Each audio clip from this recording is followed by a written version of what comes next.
नमस्कार छात्रों, मैं संदीप मिश्रा। आज आप लोगों के लिए प्री बोर्ड परीक्षा जो 2022 की चल रही है उसके कक्षा 10 के संस्कृत विषय के प्रश्न पत्र को लेकर के आया हूं। आज हम इस प्रश्न पत्र का अभ्यास करेंगे। सबसे पहले देखिए, सबसे पहला प्रश्न है उचितम विकल्पम चित्वा लिखत। उचित विकल्प चुन करके लिखना है। पहला प्रश्न है पठित्वा इत्यस्मिन् पदे प्रत्ययः अस्ति क्त्वा। दूसरा प्रश्न है हतः इत्यस्मिन् पदे प्रत्ययः अस्ति क्ता। तीसरा है आदाय इत्यस्मिन् पदे प्रत्ययः अस्ति ल्यप। हसन् इत्यस्मिन् पदे प्रत्ययः अस्ति शत्रि। विचित्रः साक्षी अनयोः पदयोः विशेषणम् अस्ति विचित्रः। क्रुद्धः कृषीवलः अनयोः पदयोः विशेषणम् अस्ति क्रुद्धः। दूसरा प्रश्न है, देखिए दूसरा प्रश्न है रिक्त स्थानं पूरयत्। खाली स्थान को भरना है। बलिवर्दः पदस्य पर्यायपदं वृषभः अस्ति, ऐसा यहाँ लिख देना है। चक्षुष पदस्य पर्यायपदं नेत्रम् अस्ति। पक्वः पदस्य पर्यायपदं कोमला अस्ति। संपन्नं पदस्य विलोमपदं विपन्नम् अस्ति। पिता पुत्राय बाल्ये विद्याधनं यच्छति। बुद्धिमती गहनकानने व्याघ्रं ददर्श।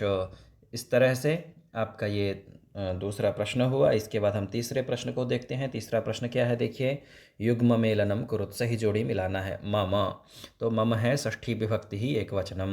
रामेण तृतीया विभक्ति ही। लताः प्रथमा द्वितीया बहुवचनम। कस्मात् पंचमी विभक्ति ही। प्रधन आचार्यः प्राचार्यः अनु प्रति उपसर्गः अस्ति। इस तरह से तीसरा प्रश्न हुआ। इसके बाद हम चौथे प्रश्न को देखते हैं। चौथा प्रश्न क्या कहता है, कहता है एक वाक्येन उत्तरम लिखत। एक वाक्य में हमें उत्तर लिखना है। गम धातोः लृट् लकारे प्रथम पुरुष द्विवचने रूपम किम भविष्यति। गम धातु लृट् लकार प्रथम पुरुष द्विवचन, तो गमिष्यथः क्षम्यतां, गम धातु लृट् लकार प्रथम पुरुष द्विवचन, तो गमिष्यति गमिष्यतः। यहाँ गमिष्यतः करना है, था नहीं होगा, ता करना है और विसर्ग होगा। गमिष्यतः, गमिष्यति गमिष्यतः गमिष्यन्ति, ये प्रथम पुरुष के रूप होते हैं। एक वचन में गमिष्यति, द्विवचन में गमिष्यतः, बहुवचन में गमिष्यन्ति, तो गमिष्यतः ऐसा करना है। हस् धातोः लट्लकारे प्रथम पुरुष बहुवचने किम रूपम भवति। हस धातु का लट्लकार में प्रथम पुरुष बहुवचन में रूप होता है हसन्ति। पठ धातु लोट लकार मध्यम पुरुष एक वचन में रूप होता है पठ। पा धातु लंग लकार उत्तम पुरुष एक वचन में रूप होता है अपीबम। पा धातु को पिबादेश हो जाता है तो अपीबम बनता है। किस में बनता है, लंग लकार उत्तम पुरुष एक वचन में। तत्र नाम राजपुत्रः वसति स्म। इस वाक्य में अव्यय क्या है, तो तत्र। पच धातोः लट्लकारे मध्यम पुरुष एक वचने रूपम भवति। मध्यम पुरुष एक वचन में पचसी। इस तरह से चौथा प्रश्न हुआ। इसके बाद हम पांचवें प्रश्न को देखते हैं। हेमधन, इसमें क्या करना है, शुद्ध उत्तरे आम अशुद्ध उत्तरे नाहित लिखत।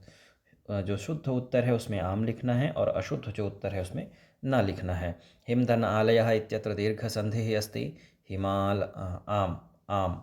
एकैकः इत्यत्र गुणसन्धिः भविष्यति न। तद्धन लीनः इत्यत्र तल्लीनः भविष्यति आम। प्रतिदिनम् इत्यत्र द्वन्द्वसमासः अस्ति न। हिमालयः इत्यत्र तत्पुरुषसमासः अस्ति। क्षम्यतां, विद्यालयः इत्यत्र तत्पुरुषसमासः अस्ति आम। माता पितरौ इत्यत्र द्वन्द्वसमासः अस्ति आम। इस तरह से अगला प्रश्न है, देखिए अधोलिखितानां प्रश्नानाम् उत्तराणि संस्कृत भाषायां लिखत। नीचे कुछ प्रश्न हैं, उनका संस्कृत भाषा में उत्तर देना है। केन समः बन्धुः नास्ति। केन के स्थान में लिख देना है उद्यमेन समः बन्धुः नास्ति। अथवा नराणां प्रथमः शत्रुः कः। नराणां प्रथमः शत्रुः आलस्यं। कः के स्थान में आलस्यम लिख देना है। कृषकः किं करोति स्म, तो कृषकः किम के स्थान में बलिवर्दाभ्यां क्षेत्रकर्षणं करोति स्म। वलीवर्दाभ्यां वकारः, बकारः नहीं वकारः। इसमें थोड़ा अस्तु अग्रे पश्यामः। अथवा कविः कुत्र सञ्चरणं कर्तुम् इच्छति। कविः एकान्ते कान्तारे, कुत्र के स्थान में हो जाएगा एकान्ते कान्तारे संचरणं कर्तुम् इच्छति। बुद्धिमती केन उपेता पितुर्गृहं प्रतिचलिता, तो केन के स्थान में हो जाएगा पुत्रद्वयेन। अथवा अर्धबलस्य लक्षणं किम, अर्धबल का क्या लक्षण है, तो यदा यदा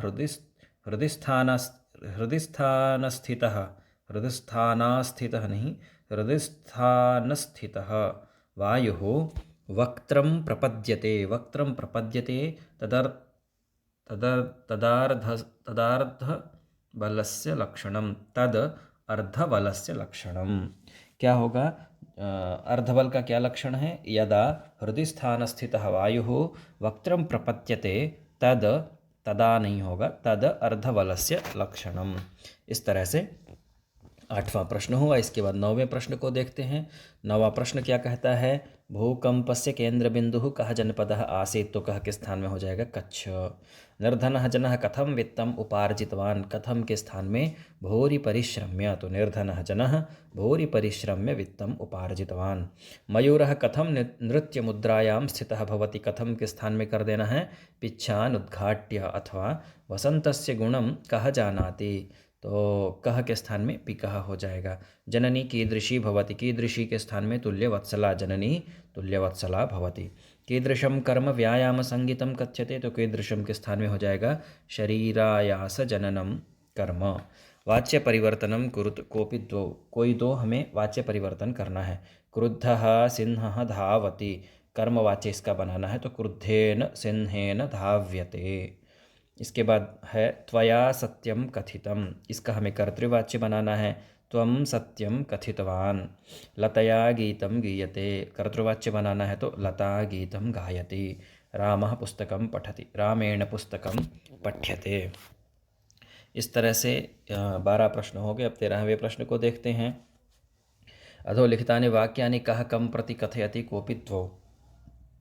नीचे लिखे हुए वाक्यों को कौन किसके प्रति कहता है, दो हमें बताना है। वस्तुतः वनराजः भवितुं तु अहमेव योग्यः। कः कं प्रति। तो काकः वानरं प्रति। अहं विशालकायः बलशाली पराक्रमी च। कः कं प्रति। तो गजः वानरं प्रति। मम सत्यप्रियता तु जनानां कृते उदाहरणस्वरूपा। कः कं प्रति। तो काकः पिकं प्रति। अरे अहिभुक् नृत्यातिरिक्तं का तव विशेषता। कः कं प्रति। तो काकः मयूरं प्रति। इस तरह से इनके उत्तर हमें देने हैं। 14वें प्रश्न को देखते हैं। प्रश्न निर्माणम कुरुत कोपि द्वौ। कोई दो हमें प्रश्न करने हैं, प्रश्न निर्माण करना है।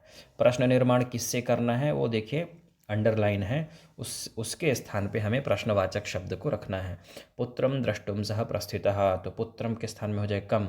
कम द्रष्टुम सह प्रस्थितः। न्यायाधीशः वंकिम चंद्रः आसीत्। वंकिम चंद्रः के स्थान में हो जाएगा कः। तो न्यायाधीशः कः आसीत्। तदिदानीं भूकंपकारणं विचारणीयं तिष्ठति। तो भूकंपकारणं तदिदानीं, भूकंपकारणं के स्थान में हो जाएगा किम। तदिदानीं किम विचारणीयं तिष्ठति। तत्वार्थस्य इसके स्थान में हो जाएगा कस्य। कस्य निर्णयः विवेकेन कर्तुं शक्यः। इस तरह से 14वें प्रश्न के उत्तर हुए। आइए इसके बाद हम 15वें प्रश्न को देखते हैं। 15वां प्रश्न क्या कहता है? अधोलिखितेषु अशुद्धकारक वाक्यानां शुद्धं कुरुत कोपि द्वौ। जो कारक हैं वो अशुद्ध हैं, जिनके नीचे अंडरलाइन है वहाँ हमें सुधार करना है। सीता फलम खादसी। खादसी के स्थान में हो जाएगा खादति। त्वम मानुषाद बिभेति। तो त्वम मानुषाद बिभेषि। बिभेति के स्थान में बिभेषि।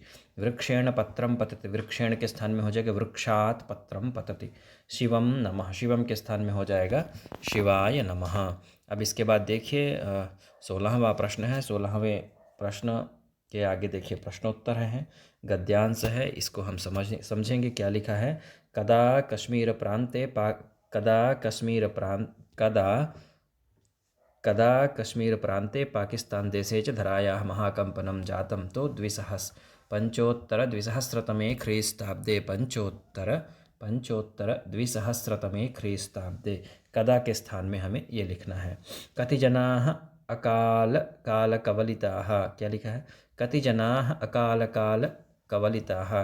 तो लक्ष्य परिमिताः जनाः। कति के स्थान में लिख देना है लक्ष्य परिमिताः जनाः। भूकंपस्य अस्मिन् पदे का विभक्ति ही अस्ति। तो का के स्थान में हो जाएगा षष्ठी। अर्थात भूकंप के स्थान में कौन सी विभक्ति है? षष्ठी। इसके बाद देखिए अगला गद्यांश है, कहता है विचित्रा का। तो स्पष्ट लिखा है विचित्रादैव गतिः। रात्रौ तस्मिन् गृहे कः गृहाभ्यन्तरं प्रविष्टः। स्पष्ट लिखा है तस्यामेव रात्रौ तस्मिन् गृहे कश्चन चौरः। तो कः के स्थान में हो जाएगा कश्चन चौरः। चौरशंकया इत्यस्मिन् पदे का विभक्ति ही अस्ति। तो चौरशंकया इसमें कौन सी विभक्ति है? तृतीया। इसके बाद देखिए अगला प्रश्न है जो कि गद्यांश है। इसमें क्या लिखा हुआ है? वाचिका भवेत्। अवक्रता यथा चित्ते, चित्रे नहीं है चित्ते है, तथा वाचि भवेद यदि, तो वाचिका भवेत् अवक्रता। दूसरा है चिंते नहीं चित्ते का भवेत्, तो उसमें भी अवक्रता।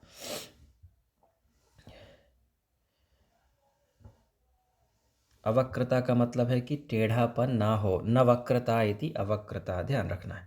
भवेत् इत्यस्मिन् पदे कः लकारः अस्ति, विधिलिङ् लकारः।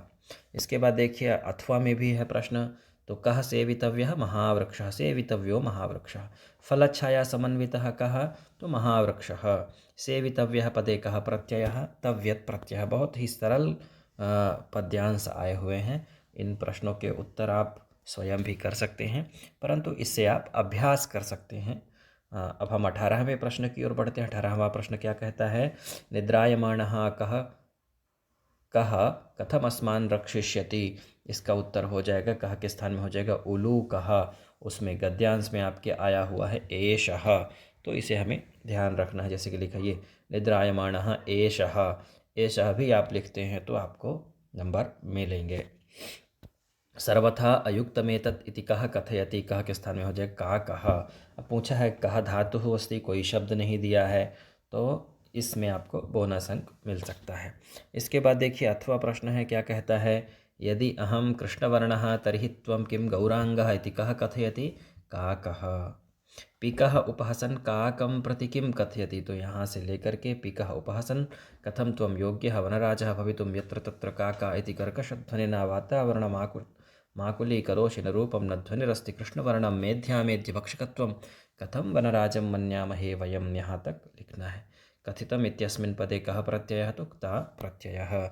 19वां प्रश्न है, देखिए क्या कहता है, मंजूषातः समुचितं पदं चित्वा रिक्तस्थानानि पूरयत, कोऽपि त्रयः, कोई 3 हमें करना है। अस्ति देवलाख्यो ग्रामः, काकः मेध्यामेध्य भक्षकः भवति, पुत्रस्य दैन्यं दृष्ट्वा अहं रोदिमि, सर्वदा व्यायामः कर्तव्यः, फालद्वये विभक्ता भूमिः, इदानीं वायुमण्डलं भृशं प्रदूषितमस्ति।